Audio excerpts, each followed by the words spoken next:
Some of us get anxious, some of us panic. I tell you that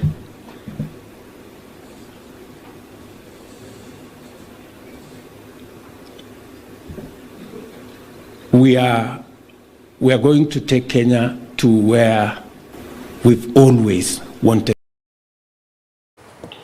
Deputy President Rigathi Gachagua has told off former President Uhuru Kenyatta over his rear view mirror remarks, speaking during the opening of a joint national parliamentary group in Naivasha. Gachagua explained that past events provide key lessons to steer the country forward. On Saturday, former President Uhuru Kenyatta had opined that leaders who look at the past in the country or will lead the country astray. And the legislation, let us focus on helping the president to succeed. I am persuaded from where I sit that that is the most important thing in the next 2 years. Those of us who campaigned for President William Ruto give the people of Kenya hope and assurance that he will transform this country and their lives. We therefore have a duty to make sure that President William Ruto and his administration must succeed. Let us spend time and focus in activities and programs to make sure that the president honors his mandate with the people of Kenya. Other things can wait for 2026, but 2024, 2025, we must all be united and must focus to do whatever it takes to make sure that the president delivers to the people of Kenya. Finally, Your Excellency, I had somebody saying that you should not look at the rear mirror. I want to encourage you to continue looking at the rear mirror, because the inventor of the motor vehicle was not mad by putting the rear mirror. In your leadership, Your Excellency, you have made it very clear that no Kenyan should be left behind. So you must continue looking at the rear mirror to make sure that all Kenyans are on board and they are not left behind. Again, Your Excellency, there are also people who would want to derail your vehicle. There are those who like to puncture the rear wheels. There are those who like to remove goods from your pickup behind. You must continuously look at the rear mirror and the side mirrors, so that anybody who may want to derail your vehicle, you are ahead. And again, Your Excellency, your pace is too fast for those of us who help you, myself and these cabinet secretaries. Sometimes you are too fast, you leave us behind. So continue looking. So when you find your deputy is being left behind, you urge him to come to catch up with you and the rest to catch up with you, so that this country can move forward. The Azimio la Umoja One Kenya Coalition Party has formally backed the recent declaration of intent by its leader Raila Odinga to submit his bid for the African Union Commission chairperson position. In a statement released on Friday, the coalition expressed confidence and optimism that the former Prime Minister was the man for the job, consequently calling for his consideration. The opposition party cited what it termed as Odinga's unwavering commitment and respect for the rule of law, democracy, and general welfare of the people as the pillars of his candidature. Our reporter Duncan Koba has the report. Speaking during the fundraising activity for women groups in Sirisia constituency, DAPK leader Eugene Wamalwa, his counterpart from Roots Party George Wajakoya, and Bomule MP Wanami Wamboka said the move will, however, not stop the goal of sending President William Ruto home 2027. Na sisi tukasema kama wanaazimio, we want to give Africa our best. And Raila Odinga is not just a Kenyan patriot. Raila Odinga is a Pan-Africanist. Na huyo ndio yule tumesema bara la Afrika, wakiandika ile historia ya wale wapiganiaji wa ukombozi wa bara la Afrika, jina la Odinga will rank against many other names. Bila Raila Kenya ingekuwa tofauti sana. Mchango wa Raila kwa demokrasia yetu hapa, kama mzee ametaka kuwa chairman wa AU, sisi tunamuunga mkono serikali ya Kenya iunge Raila Amolo Odinga kama statesman, kama mwana Kenya yeyote ambaye ana ari ya kuwa chairman kurepresent nchi yetu kule African Union. Akienda UN akuwe chairman wa national huko chairman wa African Union. Kuna kiongozi mzuri sana amejibuka hapa Kenya. The leaders have called on the Kenyan government to support the pledge, saying Odinga will improve African relations while using opportunity to call for support within their camp ahead of a possible withdrawal from local politics by Raila Odinga. On the other hand, they have asked the government to discard the obligation to pay services through e-citizen digital platform. Mzaenda hapumzike. Sasa vijana tuanze kupambana na nyinyi. Kina Eugene Wamalwa, Kalonzo Musyoka, Profesa Wajakoya, tuko na kina Munya. Sasa wananchi wa Kenya tuko tayari kuanza mapambano. Serikali ya Ruto ijue ya kwamba sisi tuko hapa. Mzee ameenda pale, Eugene anatafuta, Wajakoya anatafuta, lakini tukifika pale tutajua vile tutafanya. Tuko hapa ndugu. Yes. Niseme. Alikataa kuweka sahihi ule mkataba wa Bomas ambao uliacha mambo yenu kina mama wananchi mnaoumia, na ikaweka kipaumbele mambo ya wadosi. Kila transaction ya e-citizen ni shilingi 100. Hiyo pesa in one term ni 1 billion. Why are you robbing the poor? Mkifika hapa mkipiga vifua mkisema serikali 1 billion kila term. Wenye hiyo kampuni ni nani? Ni wenyewe. Kimilili MP Didmas Baraza became the latest leader from Kenya Kwanza to support Raila Odinga's move to compete to the chair of African Union Commission, praising him as someone with experience in promoting democracy in continent. Raila Odinga, in unprecedented move last week, declared his interest in the continental job, saying he's ready to push for African common agenda. Mimi ningependelea Raila Odinga apatiwe nafasi ya kuwa mwenyekiti wa muungano wa Afrika. Raila Odinga should be given an opportunity to be the chairman of African Union, because huyu mtu, he carries both the good and the bad experience. So he's the best person to preach to preach for democracy in Africa, and I am sure he will take Africa to the next frontier. This came on the backdrop of a trip in Addis Ababa, Ethiopia, by President William Ruto and Prime Cabinet Secretary Musalia Mudavadi to drum up support for Odinga. Duncan Kuba, EBN TV, Bungoma. Prime Cabinet Secretary and Cabinet Secretary for Foreign and Diaspora Affairs Musalia Mudavadi represented President William Ruto at the Canada-Africa Business Summit in Nairobi. Mudavadi stated that the summit has positioned Kenya at the forefront of the business sector through the existing cooperation between the two countries. Kenya has been cited as a nation with significant investment opportunities, and through this cooperation there are job opportunities, economic growth, and continued development in the country. Today marks a significant milestone as we gather to strengthen the ties between our nations and explore new avenues strengthening our collaboration.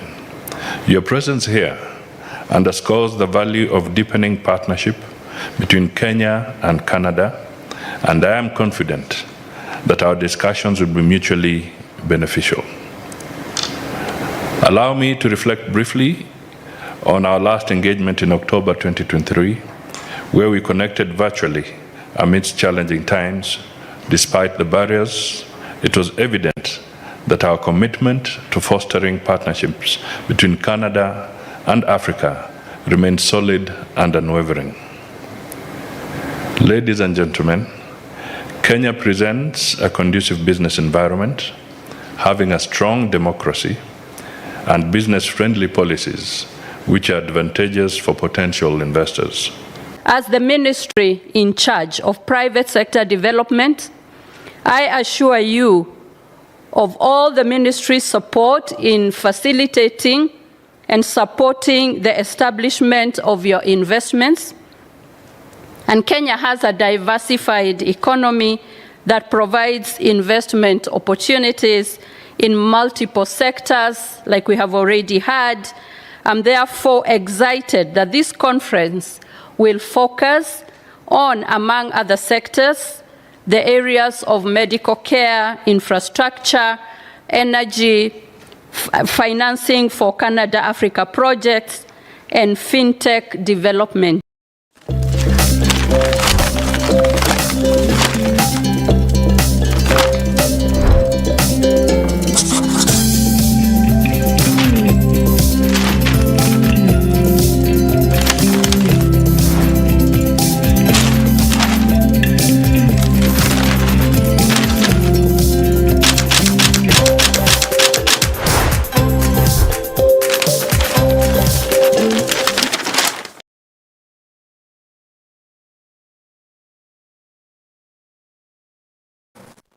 Now let's go to the newspapers and take a look at what is making headlines and why.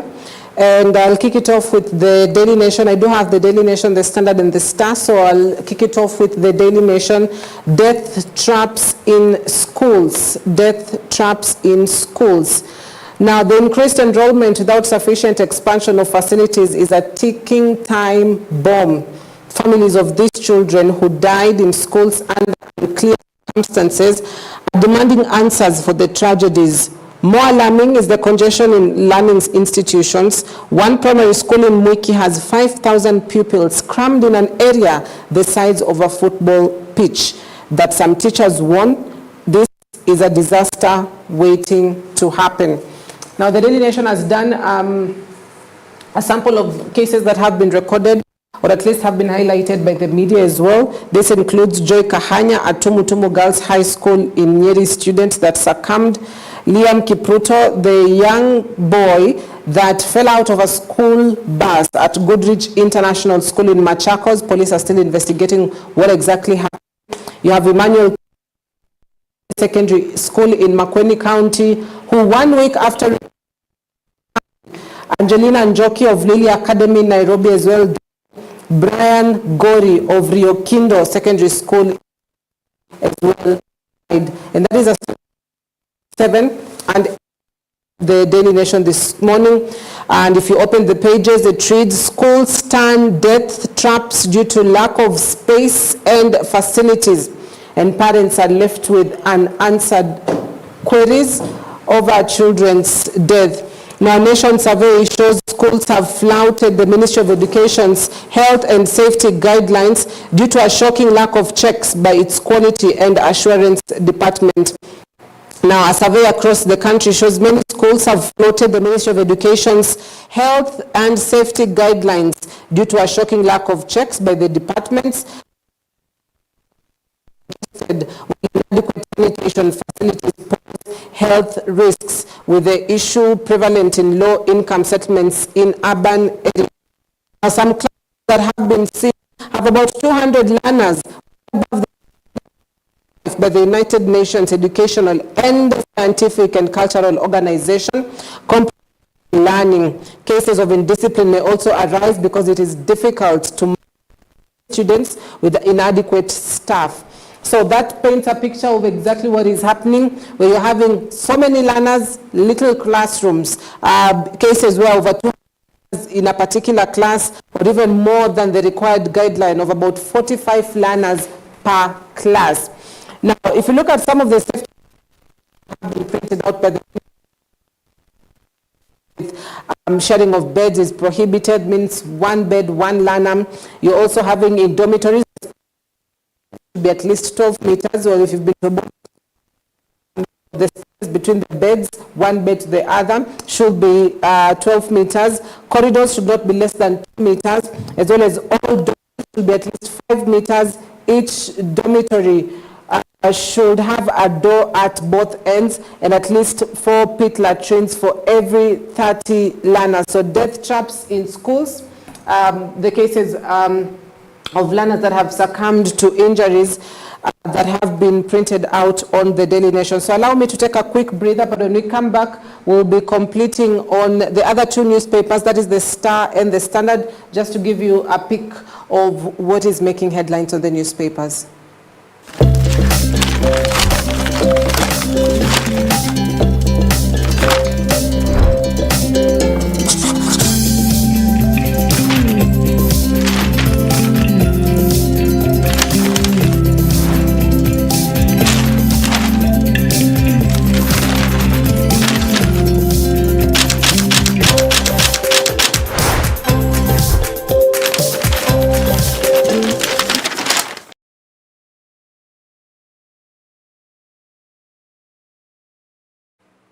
Apologies for that. I hope you can hear me a bit clearer now. And so just to finalize on the Daily Nation, public debt surges past 11 trillion shillings as well. Kenya's public debt shot up by 1.93 trillion in the year ended December 2023, increasing the total loans to 11.14 trillion shillings. So debt management, a big issue for the country, as the debt ceiling goes 11 trillion shillings. You're having a budget of 4 trillion. So what happens to the 7 trillion shillings gap? Meaning it has to be funded a different way, either increase taxes, collect more revenue, or at least find more places that you can borrow to service that particular gap. Also, Ruto wants total loyalty from Kenya Kwanza MPs.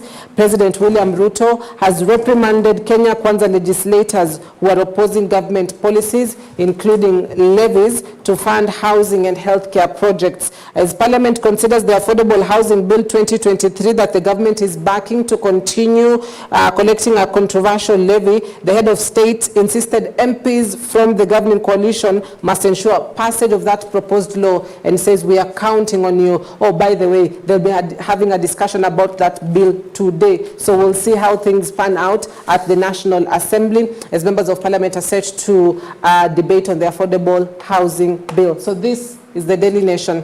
Now let's go to the Standard newspaper that speaks of Raila's AU bid, or AU job bid splits Azimio principles. Raila AU job bid splits Azimio principles.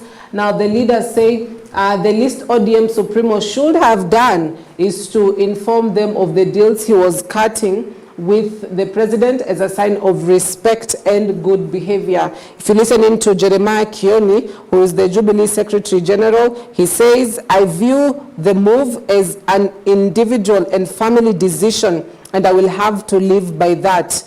But for the unity and cohesiveness of the Azimio coalition, if I was in his shoes, I would have updated my fellow partners, which basically indicates perhaps things were done more secretive than they should have been done. Mwangi Wairia, the Usawa party leader, says we have been consuming tear gas together during protests and have always been united. It would have been better for us to be brought on board in the matter. So Raila's AU job bid splits Azimio principles, an indicator that perhaps not all principals were aware, or not all principals were informed on the decision to go for that AU bid, and they could have known this just as much as the rest of the country through the headlines, or at least through that press conference. Odinga himself says, I will endeavor to use my networks to see that Raila gets the position. That's Kalonzo Musyoka. That I will endeavor to use my networks to see that Raila gets the position. Instead of fighting to be president here, he will now be working with all the 54 presidents of the African continent. So one side you've got Jubilee Party SG Jeremiah Kioni and Mwangi Wairia says, or indicate they were not aware of that decision. They would have preferred to be brought on board. On the other hand, Kalonzo Musyoka really insists that perhaps this is the time for Odinga to find a job outside the country. Also, how state plans to raid your pockets again to fund the 4.2 trillion shillings budget. If you remember yesterday, I said we are expecting that the budget making process for the financial year 2024-2025 kicks off. We should be expecting a budget policy statement very soon, possibly within the month of March, to give at least sneak peek into what is in the budget, as well as for the members of parliament to debate about it, what to increase, what to reduce. So that is what happens in the budget policy making statement. But at least so far, We've missed tax target, which has slowed down the economic plan. The tax target that had been imposed to the Kenya Revenue Authority has been missed, which basically means the economic plan has slowed down, as well as muted Valentine celebration, a sign of tough time. So state plans to raid your pockets again to fund the 4.2 trillion shillings budget, an indicator that you should expect either taxes to be introduced on various aspects within the country or sectors, something that could directly affect you as a business person, as a person within the transport sector, as a person within the beauty industry. So one way or the other, that budget has to be funded. So it's a question of what will they raid. Also, MPs to adopt dialogue report, start debate. The National Dialogue Committee report was one of the bills, or at least entry of Parliament as they resumed from recess this month. So the National Dialogue Committee will take center stage. The Affordable Housing Bill has been at the floor of the House. The Teacher Service Commission Amendment Bill 2024 has been at the floor of the House. The budget making process as well is at the floor of the House. So quite a busy first quarter of 2024 in Parliament. Also, Cabinet face-off as ministers rate time in office. The retreat continues. It will be a question of which cabinet has performed, or which CS has performed, which CS has not. Will there be a reshuffle? Well, that's a wait and see. Also, race against time to finish Kiptum House. Kelvin Kiptum, the fastest house, they say, for the fastest man. And so will it be complete in time? Well, he's set to be buried on February 24th, which is Saturday. Now let's finally close it off with the Star newspaper.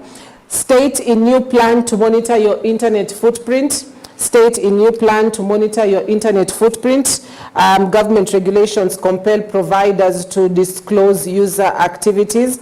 Highlights of cybercrime regulations, which are applicable to public and private sectors, establishes cybersecurity operation centers, the state to vet outsourced external internet service providers, what we call ISPs, all critical ICT infrastructures to be housed in Kenya, the state to monitor internet footprints, agencies to maintain database of persons visiting ICT systems. So all these regulations in a bid to monitor internet footprint and reduce cyber crime. So Big Brother, is it, says purpose is to prevent attacks and cyber risks. So if you know Big Brother, well, you know what it stems from, the Big Brother Africa and all other Big Brothers. So normally there's somebody always watching, and so cyber cops to snoop on internet footprints in fight against terror threats. So that is the headline on the Star. Also new. Spoiling for war with president, that is Kalonzo Musyoka, and the Wiper leader is seeking to position himself as the new opposition voice as he aggressively assembles a campaign machine for 2027 presidency. With the impending leadership vacancy at Azimio following Raila Odinga's exit, he's aggressively trying to convince the coalition not to look elsewhere for a new captain and that he is the new captain. So ready to hit the road, Kalonzo Musyoka it is. So those are the headlines this morning on the Star. State in new plan to monitor your internet footprint. The Daily Nation speaks of death traps in schools, students and learners that are succumbing to, in weird or under weird circumstances. Investigations are still on. Families say they need answers to what exactly happened to their children. And then finally, the Standard, Raila AU job bid splits Azimio principles. Those are stories making headlines on the newspapers.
Nairobi City. Join us from the 24th and 25th of February 2023 from 3 p.m. daily.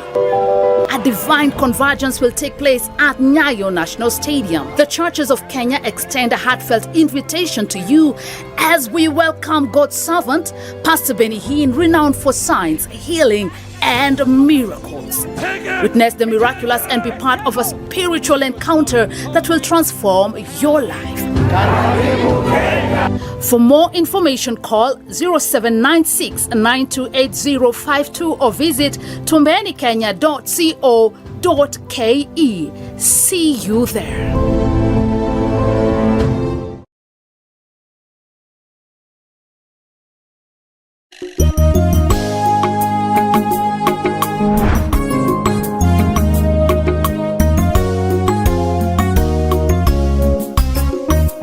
Hello, praise the Lord. My name is Pastor Joseph Musajawaza of Unfailing Love Ministries. I'm inviting you every Wednesday to join us on our program, Victory Through the Word.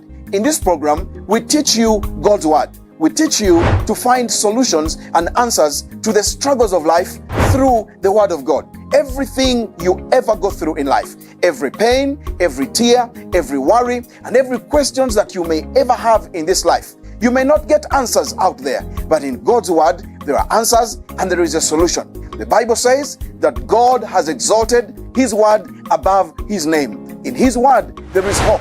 Heaven and earth shall pass away, but His Word will always remain abide. I encourage you, engage with us as we study together, as you ask your questions and let your questions be answered as you are built and as you hear God's Word. Our church is located in Umoja, Inako, near Olobon Hotel, just off Sango Stage along Moi Drive, and the court is known as Church Court. Give us a visit and your life will not remain the same. God bless you, and let's meet every Wednesday from 7:30 to 8:30 p.m. only on EBN television.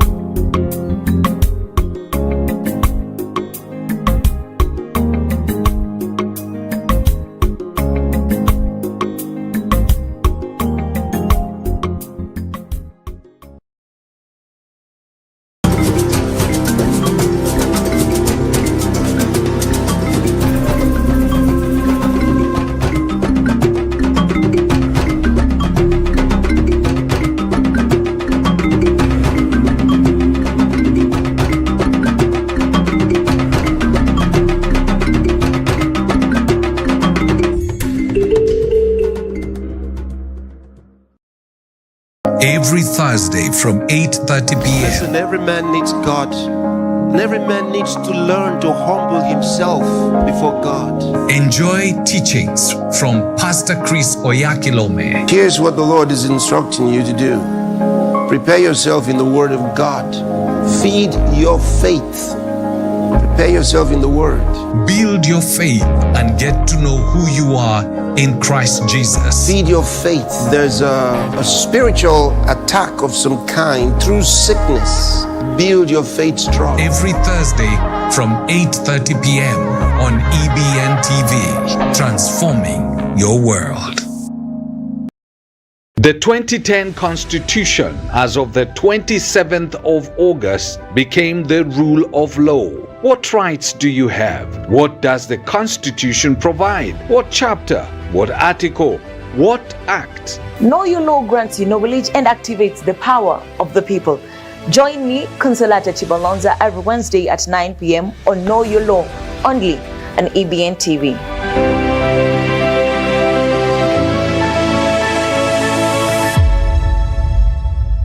In a fast-paced world filled with distractions, it's easy to lose sight of what truly matters: your relationship with God.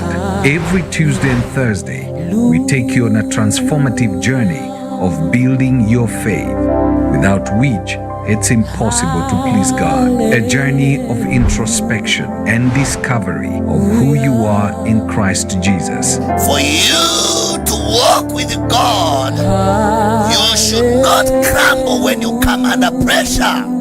Kama umeokoka, sema umeokoka mpaka mbele ya president, mpaka mbele ya chief justice, mpaka mbele ya kila mtu. Hiyo ndio kuokoka ya ukweli. Kuokoka ya ukweli. Enjoy a faith-filled environment of worship and ministry of the word every Tuesday and Thursdays from 9 a.m. with Reverend Felix Kevoy, exclusively on EBN TV. That is the word of the Lord today.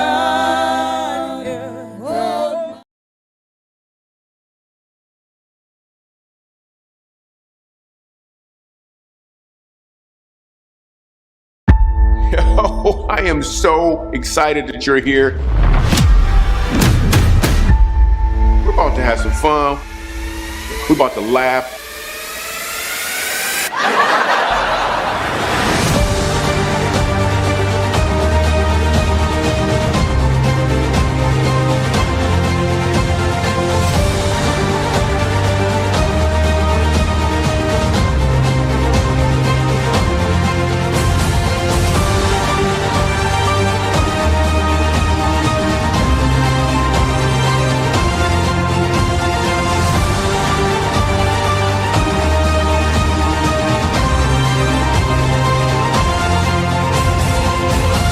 I took my family to Mexico for a week on vacation. The first 2 days were rough because the people there kept calling me a Negro. The third day, I realized they were saying amigo, and it was hard.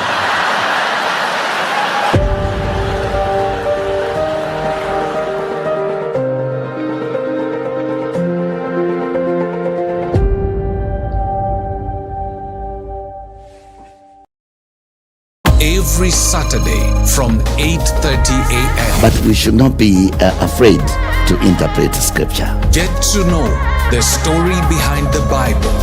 Why was it written? To whom was it written? And what was happening when it was written? Understand, get to know, learn how to properly interpret the scriptures so that you're not deceived. In the book of Revelation, and we have started to enter into the happenings because these are things that are going to take place hereafter. Join Pastor Felix Kevoy and his team as they go through the different books of the Bible and give you the theological interpretation of the same. At the very introduction of the book of Revelation, the book lays clear what is contained in here. Every Saturday from 8:30 a.m. on The Theology Show, only on EBN, transforming your world.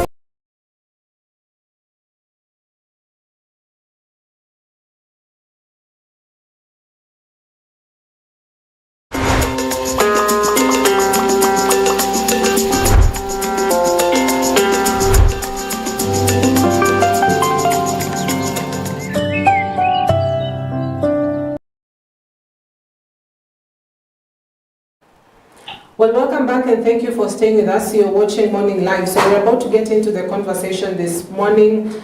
Something that everyone has probably done before, that is job hunting, or at least, looking for an employment opportunity at a certain company, at a certain restaurant, at a certain mall, whatever it is. So it is a process that everyone has had to go through once in a while. So we want to understand what you need to know before you send out that resume, or at least what should your resume have before you send it out, and just the sneak peeks around job hunting, because it's such a complicated process as well. And you might have done this for how many companies is it, but none has responded. So is it something that is missing? What is the gap? So that is something that we'll try to understand this morning. So let me quickly introduce my guest in studio. I'm joined by Scholar Odhiambo, who is a career development practitioner as well as a career coach. Karibu sana, good to have you back. Asante sana, thank you for having me. Right. Yes. Now, it's February, and Yes. so the year normally starts on such a high note. You want to get a job, you want to change jobs, and you'd find yourself perhaps one or two times you've checked on various opportunities online, or at least what companies are hiring. But job hunting, is it just about you wanting to get that job and just getting a paycheck, or is it a whole process that you need to understand what you have to or what you want to achieve as an individual? It's actually a process. It's also a way that you need to have in a strategy in place. Yeah. We have just concluded the African Cup of Nations, and you could actually see everyone was gearing to get the cup. So that's the same process that you need to follow when you're doing a job hunt. What is it that is making you stand out amongst all the other competitors? How do you position yourself categorically to be able to be the best so that you're able to win the cup and eventually be able to get that particular job? And the first thing you need to know is that 80% of most of the jobs are gotten through referrals, and 75% of the same jobs are not advertised. So it's actually a process. There's a process from how do you get the job, first and foremost. Then there are those jobs that are advertised. Even for the jobs that are advertised, how do you put yourself as a candidate out there so that you're the best for that particular job? The first thing you need to know when you're job hunting is that you are selling value. You are selling your service. You are selling your service to the company, you're selling the service to the county, you're selling your service even to the national government, and you're selling the service even to your client, whether it's online, whether it's offline, whether it's a physical thing. So what kind of value are you presenting? What makes you stand out? What makes you distinct amongst all the other candidates? Once you've been able to identify that particular one, you get to know how do you position yourself. If it's online, are you on LinkedIn? From there, how is your CV? What kind of relations do you have? How are you connecting even to the people around your space? How do you customize your own CV? How do you optimize your own CV? And how do you do that? The first thing is that you just don't have a generic CV.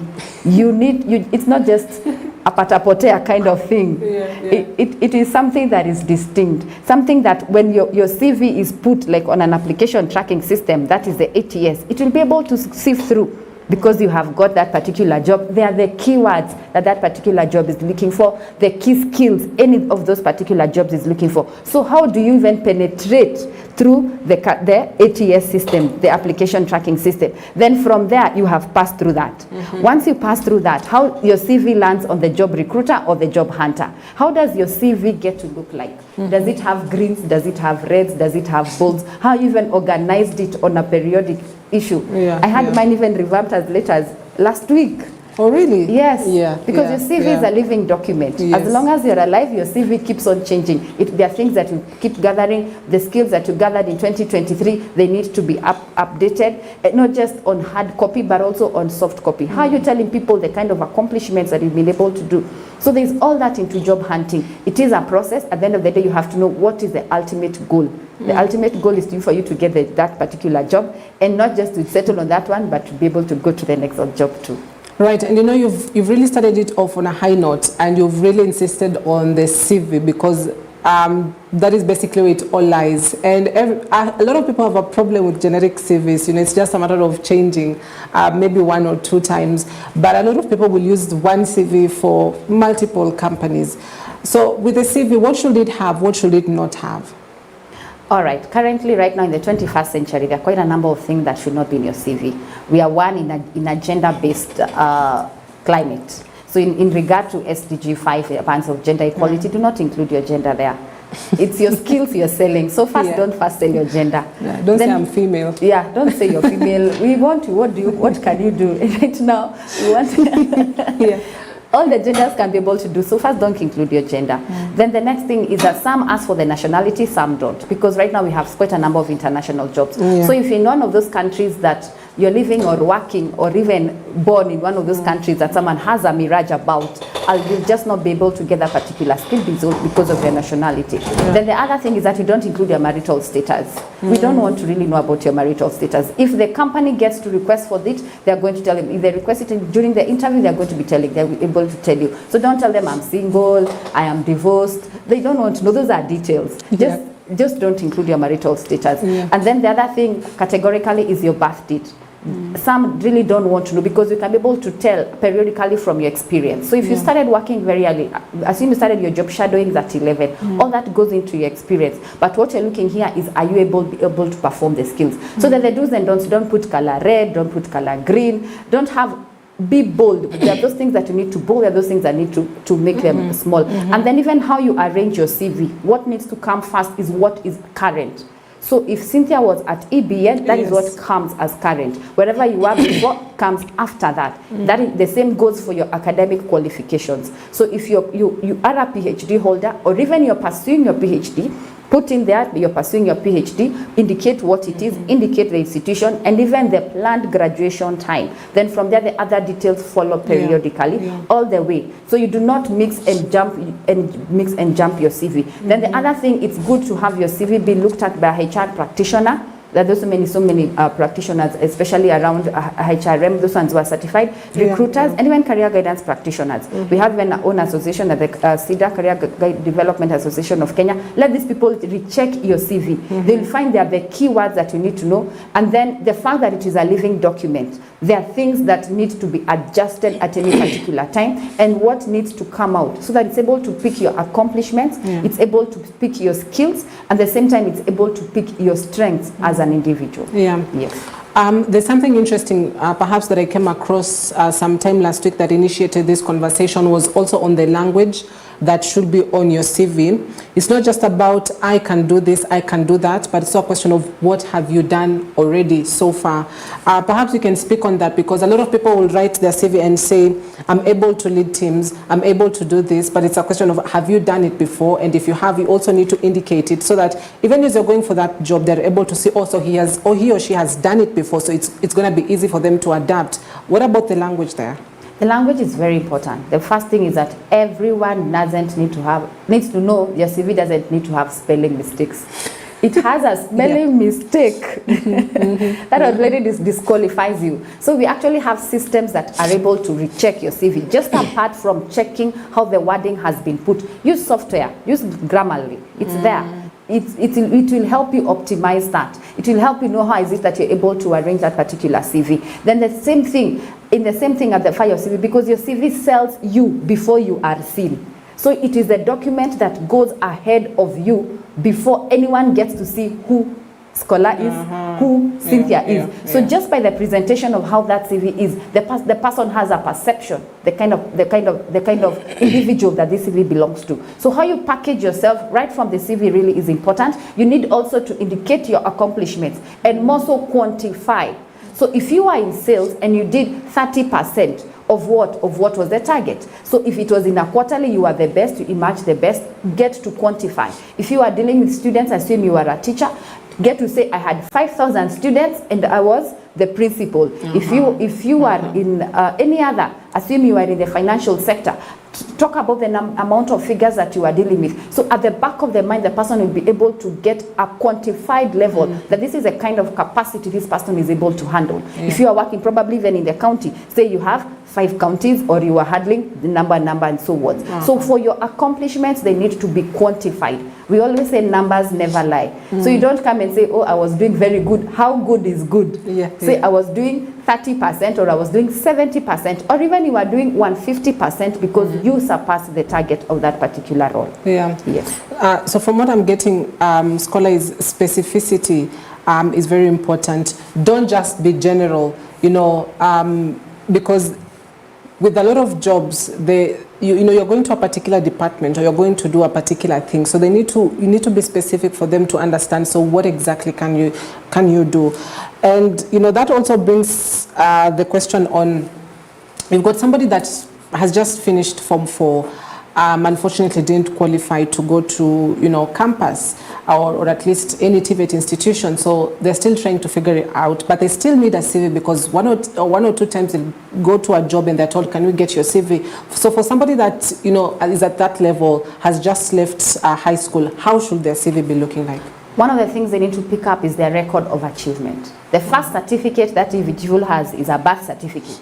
And that is even the government itself asks for your birth certificate number. Even for the place where they put in your ID, that is where they need to put in their birth certificate number, because they have already a formation. Then from there, they're able to pick their record of achievement. Were they a principal and a president? They're no longer head boys. Girls. So were they a president? Were they a captain? What kind of community activities did they do? Did they go for Mata Head Run? Did they go for Detol Head Run? Did they go for Nairobi Marathon? What kind of activities were they able to do? What kind of sports activities were they able to engage themselves in? That one should really categorically come out. What did they get any kind of awards when they were in school? Then from there, were they involved in any other community works? Were it in church? Were it in the community? What kind of community activities were they able to engage in? Then from there, in terms of academic, did they go for symposiums? Did they attend workshops? All that should be able to be reflected in their CV. Then as far as working experience is concerned, did they go for any kind of job shadow? Yeah. Last month I was talking to her Form 4 and I told her you need to go for a job shadow. The results had not been out, so she did not know what she's going to get. And what she wanted to do was to be in the medic sector. And right next door to their home, there's a dispensary. And she was very excited and called me and told me, Scholar, I went to this and I'm excited, I'm getting to learn. Because in itself, it's part of job shadow. She is learning. Yes, she only has a Form 4 certificate. The only thing she had to do is present, because there are skills that she's able to acquire. There are things that she's able to do, 1 or 2 or 3 things. So for her, that particular role is going to appear on her CV. Then from there, you keep building up. When they start, they've not gone, they go for their holidays. If they've engaged in their parents' businesses, that also needs to go to their CV.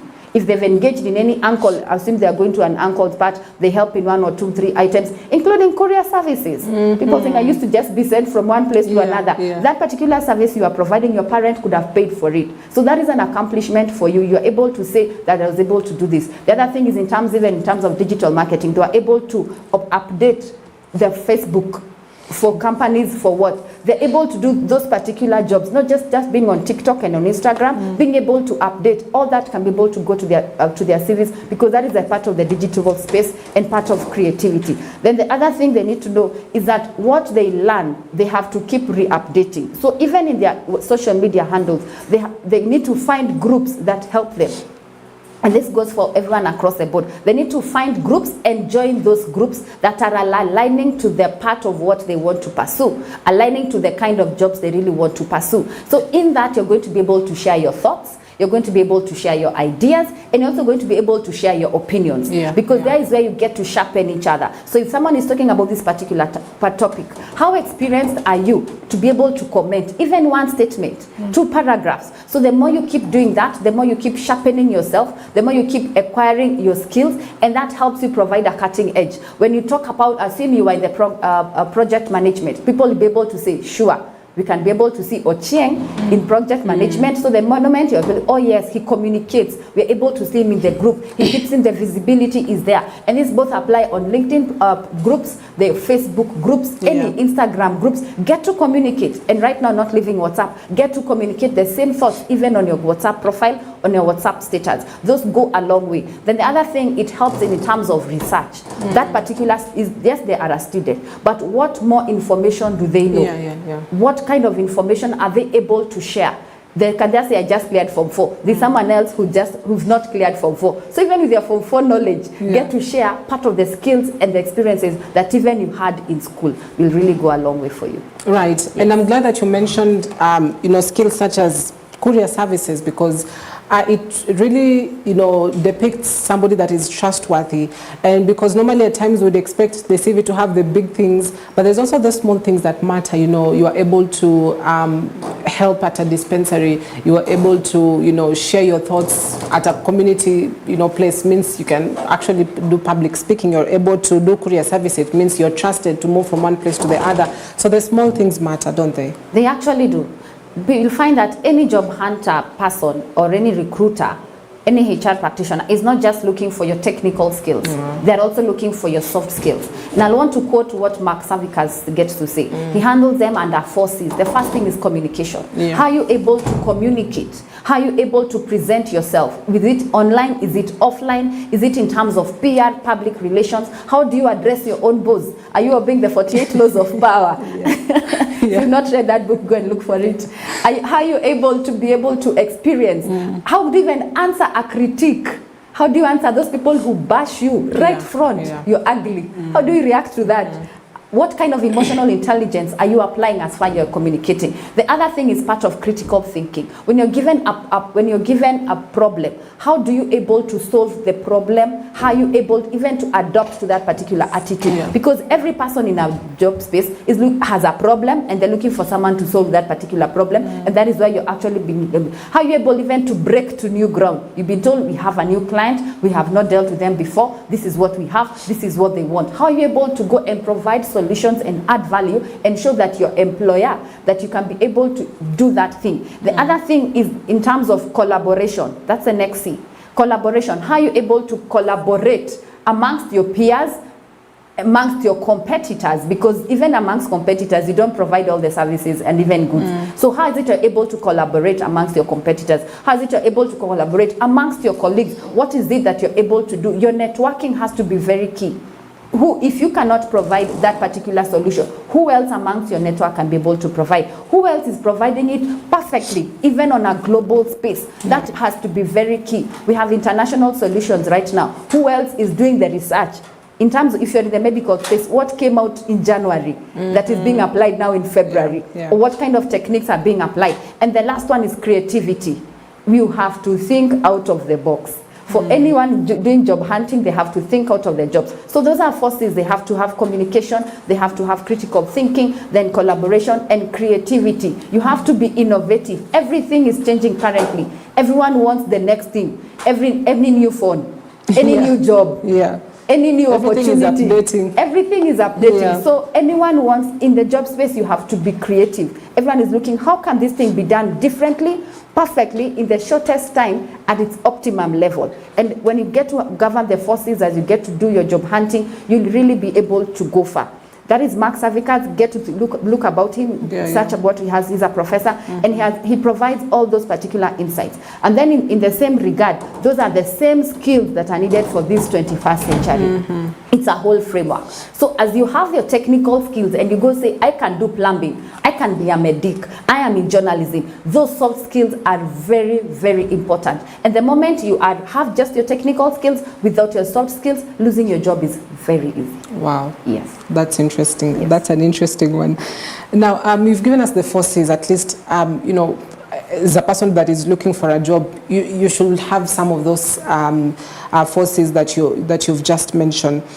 Now, you know, a lot of people may just feel job hunting is just going online, looking at persons that have advertised vacancies, and there are those that actually go to companies, go to the gates, wanafungiwa nje ya gate, wanaambiwa hakuna kazi, but they are still hesitant. So how should one properly look for a job? Is it just about going online and looking at what is coming up? Do I have to go to the company? Should I wait for referrals? How should I go about it? One of the things you need to do is you have to be self-aware. What kind of solutions can Scholar give? What kind of problems can Scholar solve? What kind of experiences can Scholar be able to share? What kind of qualifications does Scholar have? And in terms of that, that forms your career story. And when that gets to form your career story, from there you have to know how to pitch. So everyone doing job hunting, they have to have a 30-second pitch that they're able to sell themselves. And this one, they sell their qualifications, they're able to sell their accomplishments, they're able to sell the problems they can solve in 30 seconds. We always say you go up with the boss, by the time that lift reaches 5th floor, you have got your job, you have closed your deal.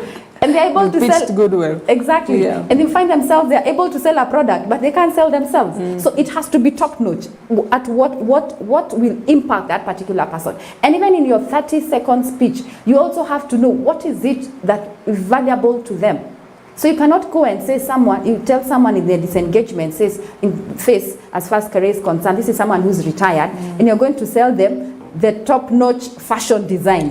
That will not click to them. But the top-notch fashion design will appeal currently to someone who is in their 20s and then the exploration stage. So you have to know what is it that you're selling. Even in your 30 seconds elevation speech, what is it that you are selling? For those ones who keep knocking at those gates, I would applaud them for their resilience. Those people go far. Because they are there, they are told hakuna kazi.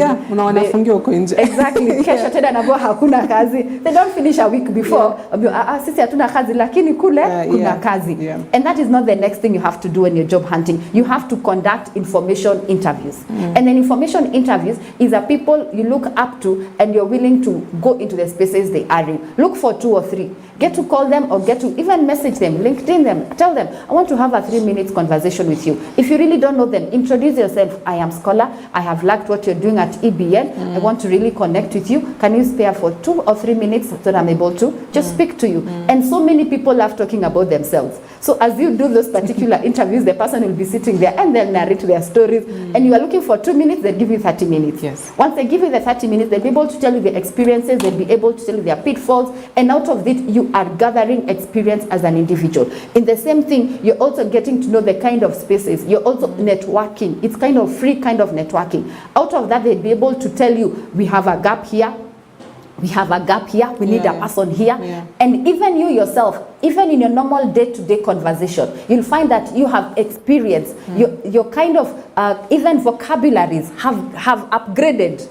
Because now you're talking like the project managers in the project space, not just like a student or someone who is not just job hunting. So by doing those particular information interviews is very good. They're able to tell you the kind of opportunities because talk and the people talk. So you're able now to feel the 80% that we are talking about. So if Cynthia was here, she'd been told at EBN we have an opportunity. It is only known at EBN there's an opportunity. So you connecting with that particular person, having that information interview, they're able to look, by the way, we are looking for an opportunity. Then they're like, okay, what do you want? This is what you're going to say. You'll find those things happening. Evening hours, people taking coffee. When you go to that interview, say A, B, C, D. You're going to be, this one is very harsh.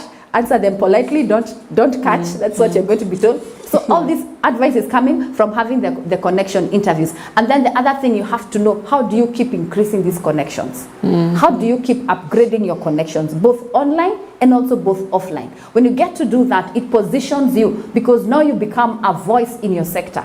If you're not known by your fellow colleagues in your sector, you continue remaining an amateur because they cannot know that this is your potential. They're not able to see this is what you're able to go. And they're not able also to see the kind of potential that is in you. But the moment you're able to identify, this is my niche, this is where I want to go, keep building on it, and it will position you to be able to get your job appropriately. Right. Yeah. So as a scholar, I'd love us to take a quick breather, but when we come back, we'll talk now about the internships. You know, a lot of people in this day, age and era, you'd hear them say, I won't go for an internship anymore. I'm so tired about it. What they want is a job. So we'll speak about the internships because in one or the other, it's also a job. Perhaps the difference is you're looking for that experience within the industry that you're looking for. And on what do you do when you've got an option of either taking the internship, which is not, you're being unpaid or you're not being paid, and taking an internship where, you know, there's also the funds. What do you have to do to consider that? So that conversation returns in a bit. If you've got any more questions that you'd love us to pose to Scholar here, this is the opportunity for you. So SMS line is open. Also, SMSers on WhatsApp as well will be able to share your questions with Scholar. So we take a break shortly. We'll be back in just a bit.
All right, welcome back. Thank you for staying with us. So the conversation continues on tips for job hunting. And my guest is still here, Scholar Odhiambo, who is a career development practitioner as well as a career coach. She's been able to point out on some of the things that as a person that is looking for a job, or at least you're even intending to switch your job to something else. There's some of the things that that should be relevant within your CV. Please do not include your gender, do not include your marital status. But before the break, I'd also mentioned about internships, Scholar, and straight from campus, or at least straight from college, you are expected to at least have some bit of experience, even if it's an internship opportunity.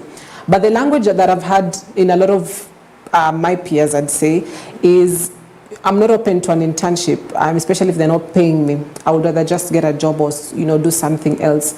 With an internship, what should be the approach really? You have to be open to learning.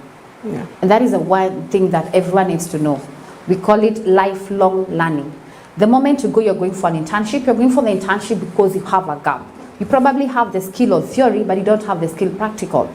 And that is why almost most of the TVET students get to stand out. But you'll find they'll also have the practical, but they don't have the soft skills. They know how to deal with a machine, but they don't know how to deal with an individual. So when you go for your internship, it gives you the opportunity to be able to put into practice your skill set. It will be able to see how is it that you're able to sharpen. It's like going back to being filed. So going for an internship, you are being sharpened so that you're able to stand out and have a cutting edge. The first thing that you need to know before you graduate, that is what we call attachment.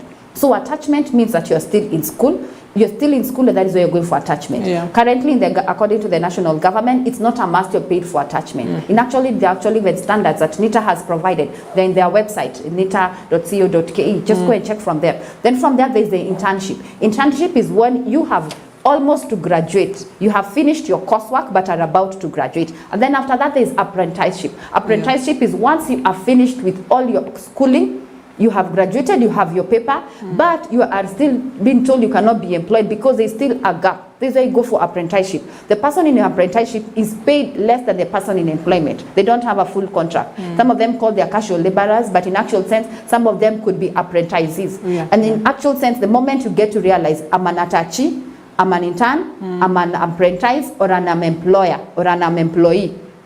That is what categorizes your pay. It is true. You can even move from being an apprentice, and in back they get your skill set is sharpened too much that even the HR is able to know that this person is worth it. Then after that, if you prove yourself, some people call it like probation. So you can actually see the person going for an apprentice, they really may not go for that probation because they have proved their worth. Even the person going for probation, they are just testing you. They're testing their waters, whether what you said is in the same regard to what you're able to do. Because if you cannot be able to prove your word in regard to what you're able to, you said during the interview and during that process, they'll not be able to get to accomplish that. And that is why probation is very important. Then the other thing is that you need to know when you're an attaché, the only thing you're not doing, you're not paying school fees.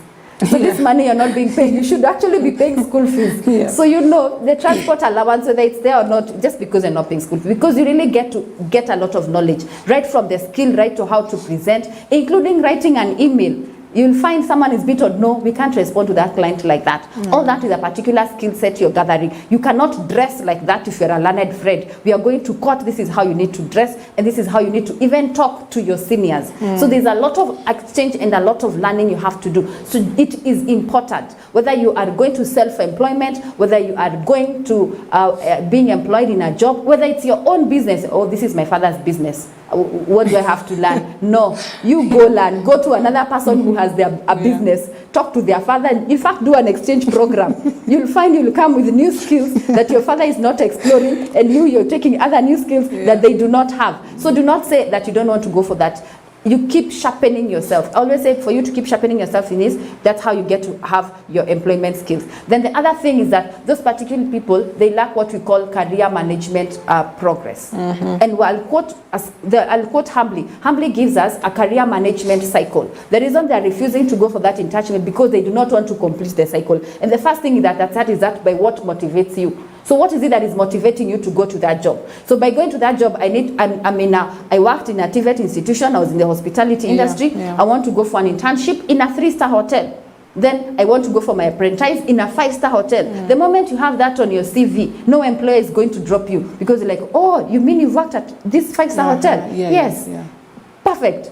I need someone like this. So whether you're applying in another 3-star and you have come with the experience of a 5-star, there's no way your salary is going to be below. So that is why one of the things that those particular skills are important. Then another thing is the approach. What kind of approach are you using? So you're using the attachment skills, you're using the intern, from there you're apprentice, you're using the connecting, what I was talking earlier about. Then from there you are self-aware. This is what I can do. These are my best skills, these are my best. Then what is it? What kind of opportunities are there for me? Opportunity awareness. All that goes back to the cycle. Then the other one, you get to decide. I will not apply in 3-star hotel, I'm going to apply in 5-star hotel because 5-star hotel they pay more and even the tips are more. True. Yeah, because the kind of clientele that is attractive. So I'll better keep pushing for this 5-star, but I have to build my skills. But if I miss the 5-star, I will apply the 3-star because either way I'm still in a position. Then from there you implement your decisions. Don't just sit there, oh, I decided, oh, I got that job. Go to work. And when you go to work well. Go on time, dress well, present yourself, go implement. Then from there, manage the outcomes. What is it that happened? Oh, that boss is too tough. Oh, I'm not meeting my targets. Manage the outcomes that are actually there. And eventually evaluate the process. The year has just ended. People are evaluating. I need to move this job. I need to hunt for mine. Probably in a toxic work environment. Probably you're feeling that you are underused. You have outgrown. So you're on autopilot. Oh, this one I can be able to pass that voucher. You're not even looking. You are so used to that particular job. You need to get to the next level so that you're able to evaluate the process and know I need to go. So in that, you'll be able to manage your career. So you just don't do a kind of a haphazard way of management of anything. No, there is a plan, there is a process. The moment you reach evaluated, go back. What motivates you? So you actually find it is a cycle. It is going round and round and round. With that, you'll find the person is progressing. They are moving from one step to another. People do it whether you think they do it or not. They actually do it on the background. Yes. Which has brought out an interesting bit about the persons that you find in their CVs. They've got experiences of 1 year, 2 years in different places, worked at place A for 1 year, at place B for 1 year, moved to the other place. Then you'd find somebody that worked at place A for 5 years, the same place, perhaps a different place for 4 years. And you'd hear bits of persons saying, it is best if you've had to work at a place for an extended period. 1 year is just not enough. How practical is that? And does it affect the next employer? That varies. One, from the individual to individual, because in just what I've just quoted up, as far as their career management cycle, their approach is different. There are those ones who've identified. In fact, I know a CEO, she does not take 1,000 days in that company. She goes to that company and says, I am here for the next 999 days. And she reduces. Before they reach her 1,000, she's off to the next. The next one, she says, I am here for 999, and she is off, because that is a kind of approach that she has picked, and that has worked for her. She has not, she's not been jobless and doing very well. So the moment you get to know your approach, you say, I am going to come to this particular company, stay here for this particular time. You're able to decide, and from there you're able to manage. So by you saying that the person, because of the different kind of approaches, I stayed here for 5 years, I was able to gather experiences, but I'm not growing. I cannot outgrow the CEO. So the best I can do is just to be probably even below the director. But there's this company that you can go because of your skill set, and you become the CEO in that particular company. So how do you position yourself? So it varies from one person to another. Then there are those ones that there is potential. You can actually say, I'm on this particular salary scale, and in this company, as long as you're on this salary scale, there is no growth. There are no bonuses, there are no incentives, there are no motivations. So what do? Think outside the box. Critical thinking, out of the box, and get to know your next job. And from there, that is what now you're kind of networking is like, because you're able to say, oh, in that company, that is how people do things. So it doesn't matter what you do, it doesn't matter whether you die at work, it doesn't matter. As long as you're there, the same status quo remains. So for that individual who gets to progress, that is also fast. Then you from there get to know what kind of person, what kind of personality are you. They're those ones who are risk takers. The risk takers will keep moving. And in fact, they'll even get better salaries because they're not moving from one job to get a lower salary than they do. In fact, they look at what is being presented on the table. And the highest probability is that the kind of benefits that they are getting, they get higher benefits. One, their experience level also grow. Their networking also grows. In fact, there are those ones who move. They keep moving, they stay 2 years here, 3 years here, 4 years here. Then once they're there, they come back Now they don't come back as a subordinate, they come back as a director. Yes, yes. And because they know how the ropes of this other system have, they have the experience, now they come and they elevate. And when they quote even the particular benefits, the remuneration is very different. And they find people who have been there. And for them, I really urge them, don't look down upon the people you found there. Don't look down on them. People had different kind of approaches. Motivate them, show them, get them to see that they can be able to work with you. Because amerudi sasa kutukalia. Na tulimwona hapa akiingia ametoka sasa amepata pesa na ringa. No, it's not like that. Get to see that they are also valuable. In fact, be their coach. Get to see, oh, this is what in that you can be able to do this. Your skill set is able to do, because you know you're more experienced and more vast. So for those ones who are out there, it's also part of job hunting. In fact, you can commit and be the referee. Like, no, from here I'm going to be a referee, and I need to, because there are those ones who are stuck. Why? Because they have not decided to take the next move. So they are working on comfort zone and they are working on safe zone because of their personality, and or others because they are not experienced. Others, they are ladies who went on maternity leave. So they went on maternity leave and they got a career plateau.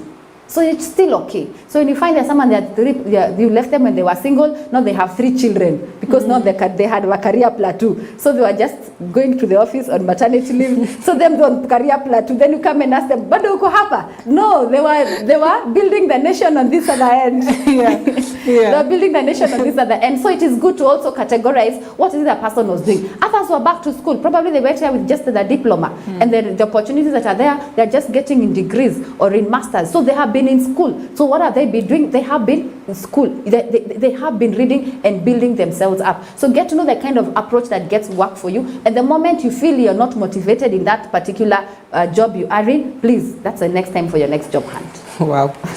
Now, let's talk about interviews. I'll take you back a bit because you said, I mean, most interviews would walk into the room before anything else. They'll tell you, tell us a bit about yourself. So that is where you need to pitch yourself. Perhaps it's 30 seconds or a minute.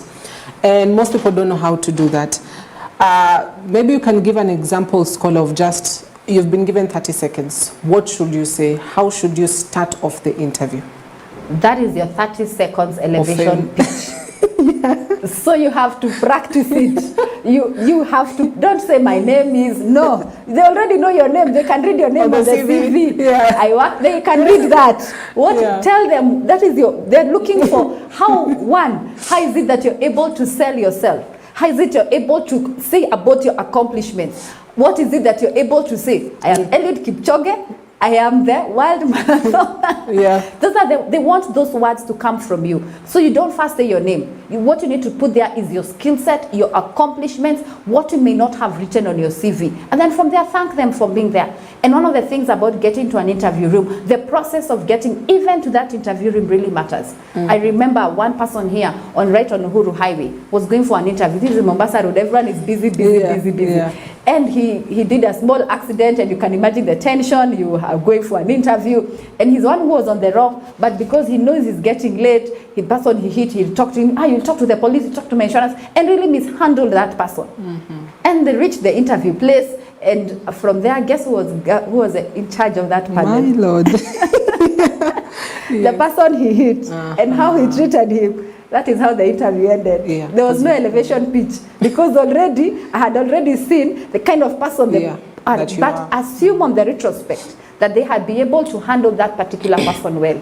They would have got that job with the credentials and without the credentials. I think God had sent him a guardian angel to get that job before, but he mishandled that particular opportunity. So even on that particular bit, if he was able to handle it well, he would have got the job. So even how you handle first the panel, research who they are, research what the company is all about, get to know what is their mission, what is their vision, do background checks, go to Glassdoor and get to know this is a kind of range that they're able to do even for their salary. Because the moment you quote or a wrong number, a wrong amount, they will pay you that wrong amount. In fact, the HRs are very happy about it. We're like, this one doesn't know their worth. They give you the low amount and they'll not increase and they'll make you work for it. And then someone else came and pitched on the high amount and they were able. And you can then be doing the same role with the same job description, but different salary scales. Why? Because of what you did on that particular interview panel. So what you present, how you present, what you present is really important, including how being on time. There are things that just don't go out of the blue. You have to be there on time. They had better delay, but you don't delay. Yeah, be there on time. You don't say about traffic. There are excuses that day that are not. Don't say the baby cried. You woken up earlier. You wake up early, present yourself well, and if you know you're having tension, be natural. They are also human beings. I recall someone came in an interview and they were in so much tension. And when they reached there, they couldn't even talk. They were just shaking and they were just shaking and everything was just evident. And he requested for a glass of water. And one of the panel members served them the glass of water. Out of that boldness, they got that job. Why? Because they are able to be themselves. So even in that particular panel, when we face that pattern, just be yourself, be relaxed, be calm, and have the conversation by doing the 30 seconds elevation pitch. Yeah, and I'd love you've given the example of somebody that was really tensed up, because most of the time, the interview might not go as you had expected. Perhaps if you get into that room, then you see, oh, so-and-so is there, then you know, some bit of tension comes up. So it is that kind of moment that you should be able to, you know, just be bold about what you're feeling. Is it okay for you to voice out that you're tensed up in the interview? How should you deal with the tension? One of the things you need to know is that it is good for you to have mock interviews before that. So the moment you have like 10 mock interviews with either your mentors, your coach, your person even in the HR practitioner, or even the person in that particular space, they'll be able to tell you these are the do's and don'ts. So that first helps build your confidence. Once your confidence has been built, there's a normal anxiety. We are all human, we understand. From there, get to use a lot of emotional intelligence. Get to say, I cannot say this, but I can say this. But if it reaches the peak, just be yourself. That person got that job by just asking that glass of water. And out of that glass of water, he was able to get that job. If it is really, really bad, excuse yourself. Like, I know I've been here. I'm sorry to just take your time. Can I just get 5 minutes and just breathe? In fact, just breathe.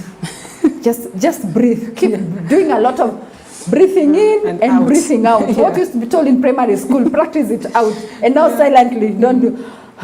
They may misquote of what you're saying. So do a lot of that. So as you keep doing those mock interviews, we say always practice makes perfect. So the moment you handle your first interview, your second interview, then from there even go for feedback. Ask for feedback, whether it is positive or negative. It could be motivational, or even ask for what feedback is necessary, because that will help you know that this is what I need to do, this is what I should not do, or this is what the next person did. I remember one particular interview I went, and out of the candidates, I think I was the only female. And that particular one, I asked a question. And the question I asked apparently could only be answered by the head of the panel. And he answered it so well. I think it took almost another 10 minutes answering the just question. To answer. So the rest, it was information for them, because I remember it was a project, and he was the only one who knew about that particular project. So as he was telling me the information, you could see the enthusiasm, the passion at which he was explaining to, and I got the job. Wow. Congratulations. Thank you. Everything else I may not have passed, but that last question I asked, it triggered. And you're like, the person asked a very good question. So I got to ask for feedback. How come there were other candidates who are there? How come the only one who got that job? Like, hey, that panel loved you. You asked things that we even as ourselves we didn't know. That was the feedback I was given. So get for feedback. And also get to know what makes you stand out as an individual eventually. How you present yourself, the kind of words you use also matter. How you get to answer questions. Don't be asked a question about East and answer West. No. Get to answer questions in regard to the same way you're being. And then the tonnage also matters. How you present yourself. The tonnage matters. If you are asked with some little boldness, also answer with some little boldness. Avoid being timid. Avoid being timid, because the moment you get timid, they like this person may really not know what you are. But the moment you answer 1 or 2 or 3 questions, the conversation flow, and the other panelists see that you're actually interested and you know what you're doing. Yes. Right, so we've got a few minutes to wrap it up, Scholar, but we must talk about the dressing code. And a lot of people will feel it's just common sense, you know. Use your head, you should know what to wear in an interview. But you'd find people walking into interviews and they're very wrongly dressed, either it's just ignorance on their own part, or they just underestimated the job that they were going to fill. So on the dress code, what is casual, what is not, what is official, what is not? That's a very interesting question, especially this age of millennials and Generation Z and Generation Alpha, where for them their tight is official, or they're calling it, I don't know what this top that they put here, and for them that is still official. So one of the things is that their do's and don'ts, first they vary from company to company. Some people 3 inches above the knee is okay, even in some cultures, but 3 inches above the knee, in my culture, that is forever taboo. That's a taboo. You've been disqualified. You don't do that here. Others, the dress is long, but it has a very long slit. So the moment you look at it, people are wondering, are we looking at the CV? Are we looking at you? So first, don't put anything destructive. Then again, stick to the cool colors. Stick to the grays, the blues, the blacks, the nice cool colors. You can have one thing. And then don't have something that is just too distinct. Don't have that is when you've come with that flower. No, they're not looking for a flower girl. They're looking for a panelist. They're looking for an interviewee. So stick to cool colors, cool, calm and collected. Colors that you will take you anywhere. If you have to go to State House, you would go. You would go to White House, you would go. Then the other thing is dress appropriately. If you're having a skirt, don't have really a tight skirt that everyone can see how your movements. No, dress a skirt that is fitting you well. In terms of shoes, don't enter the panel and you are falling and stippling on those shoes. And also don't have flat shoes.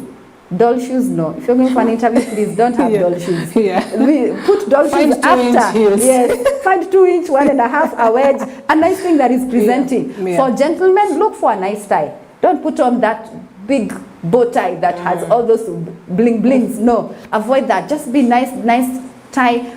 Be neat, and then from there just be neat. That is one of the things that needs to be looked for in interview. You have to be neat, you have to be presentable. Even for your coat, it should not be too tight that everyone can see you're tight. We know you have muscles and you go to the gym, but please don't show the interview panel. They can know that after that when you meet with them in team building. But just put something that is presentable, then also something that is fashionable. You can't enter there with a clothes that was for 1960 because this is in layer or your hair is just up the moon. No, you have also to go in regard to style. What is the current style? The current, it is true, it is a suit, but the suit can be worn by 5 people. That is a style for them. So have something that is of the current style, and again, not too tight. Remember, I've said not too tight. Something that is presentable. Even for how you get to don't do your makeup. It's not an evening dinner. So just don't have those bling blings and all those eyelashes that are there. No, just have something that is simple, something that will go well for everyone. Your nails. You know you have nice long nails, and that's the day you want to show that you have your tips. Yes, you have your tips, yes. But remember, you're going to a place where people may not appreciate tips. They may ask, how will that one work with all those long nails? So get to have something that is manageable, something that is presentable, and then from there, even how get to present yourself also matters. And don't forget your roll-on or your cologne. Don't go there, people get to know you are walking. No. Let them know, she has a nice cologne. That will really make the difference. So your dressing really matters, and even how you dress even at work also really matters. There are people who've been upgraded as far as their jobs are concerned just because by how they dress. I remember the CEO of Jubilee currently, she's won quite a number of awards, and those are the things that have positioned her. How she dresses, how she presents herself, including simple meetings. It doesn't matter whether you're dealing with children, it doesn't matter whether you're dealing with dignitaries. How you present yourself in any meeting really matters across board. So even for those people who are in toxic work environments, or they're still job hunting and they're in a job, how you're presenting yourself, because people receive you by how you dress. You are addressed by how you dress. Wow, addressed by how you dress. Yes. Now, because we're out of time, there's a question that has come in. But I might need an interpreter for this. So somebody is asking and asked in Swahili, ni mbaya kuenda job kama nimepiga para na petco. Now the problem is, that's shame. So we might need an interpreter for that, but perhaps you have covered it somehow. Or scholar, you know what para and petco is? Ya petco nini? Oh, ya kuchana nywele. Kuchana nywele kidogo. Okay. Kuna kazi zingine ambazo unaweza vaa kofia, lakini kuna kazi zingine ambazo huwezi vaa kofia. Kama uko nje ya ofisi na unafanya kama sasa jua ni kali, ni sawa kuvaa hilo kofia. Lakini ukijua hiyo kazi si lazima nivae kofia, toa kofia tafadhali. Na hata ukikaa kwa dawati lako, toa kofia tafadhali. It is always respectful not to have a cape. Even you can see, even with the sergeants, including the people in the military, as long as they are working on their desk, they have their cape somewhere on their side. Even when they enter the car, they have their cape, because it shows that you are putting something that is of essence. But all of us are in the sun. We are even playing golf. We are working, yes. That is okay. Then also the kind of job matters also how you dress. We had Steve Jobs. Steve Jobs was forever in jeans because he knew this is a tech space, but the brains were at work, and that is a design he put. We have Mark. He puts on one t-shirt, but the day he went to Senate, he dressed in a suit. Exactly. So you also have to know, I cannot go to Senate in a cape. Yeah, and a t-shirt. And a t-shirt. But he had to redress. So you have to know how you dress, the kind of environment, the kind of place you're going to. You can also not dress in a swimming costume and you are in the office, no. And you cannot have a dinner dress in the swimming pool. So you need to dress in regard to the occasion, you need to dress in regard to the activity, and also you need to dress in regard to the activity that you are performing eventually. So hiyo para na petko ivalia mahali ambayo inatakikana. Right, so I'll give you 30 seconds to wrap it up, Scholar, because we're out of time. There's a famous line that I came across with: a successful job search is much more complicated than having a good resume. So it's just more than just a good resume. So 30 seconds as we wrap it up. Thank you so much. Look for me on my social media handles and get to know that how you present yourself is regard to how you're going to be addressed eventually. Then number thing, have a progressive, have a plan. Have a career plan. Have a way you're able to get to know those job hunts. Then from there, even be able to address, get to have a record of what you're doing, be able to pick everything in regard to your CV and seek help. It's always right to seek help. It's always right to get to believe and look to your next ambitions. Then also look for CDAC, look for inactive skills. We are there to help you. We are there to help you move to the next level in any sector you are in. It doesn't matter where you are in. There's always a light at the end of the tunnel for your next job, for your next good pay, for anything that you're getting to look for. Thank you. All right, thank you so much, Scholar Odhiambo, who is a career development practitioner as well as a career coach, for coming in this morning to share tips for job hunting. I hope that you've learned so much, because as Nanjala here, I've learned quite a lot. And in case you've missed this broadcast, you can rewatch it across our social media platforms as well as on YouTube, just to get, you can share this broadcast, by the way, with somebody that is or could be looking for a job right now. It could be you, could be somebody near you. Just share for them to be able to understand what they should have or what they should not have as they go out for that job hunt. So all the best as you do that. Thank you very much for watching. Coming up at the top of the hour is Your Faith with Reverend Felix Kavoy. So keep watching EBN TV. Have a blessed morning.